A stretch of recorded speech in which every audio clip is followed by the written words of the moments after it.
Passport अभी तक ताख़ीर का शिकार क्यों है? दिसंबर और जनवरी में पासपोर्ट के लिए अप्लाई करने वालों को ताहाल पासपोर्ट क्यों नहीं मिल सके? मुकम्मल तफसीलात से आपको इस वीडियो में आगाह करेंगे। उससे पहले आपसे गुजारिश है हमारे चैनल को सब्सक्राइब करें और बेल आइकन ज़रूर दबाएं। मुल्क भर में पासपोर्ट छपाई का अमल एक बार फिर मुतासिर हो गया है और बैकलॉग एक बार फिर 2 लाख से तजावीज़ कर गया है।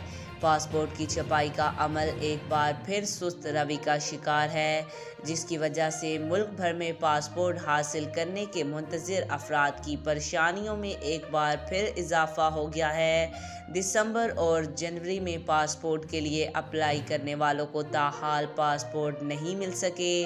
ज़राए के मुताबिक दिसंबर और जनवरी में पासपोर्ट के हसूल के लिए फॉर्म जमा कराने वालों को पासपोर्ट हज ऑपरेशन मुकम्मल होने के बाद दिए जाएंगे। ज़राए के मुताबिक हज ऑपरेशन की वजह से पासपोर्ट का अमल मुतासिर हुआ है। सिर्फ हज पर जाने वाले अफराद को इस वक्त तरजीह दी जा रही है। ज़राए के मुताबिक जदीद मशीनें दस्तयाब ना होने की वजह से महदूद पैमाने पर पासपोर्ट की छपाई हो रही है। वाज़िया रहे कि गुज़िश्ता बरस के आखिर में भी directorate general of immigration and passport के पास लेमिनेशन पेपर की किल्लत के नतीजे में पासपोर्ट के इजरा में ताख़ीर की शिकायत सामने आई थीं और तवील वक्फे के सबब मुतअद्दिद शहरियों के वीज़े की मुद्दत ख़त्म हो गई थी। आज तक के लिए इतना ही। मज़ीद ऐसी मालूमाती वीडियो देखने के लिए हमारे चैनल को सब्सक्राइब करें।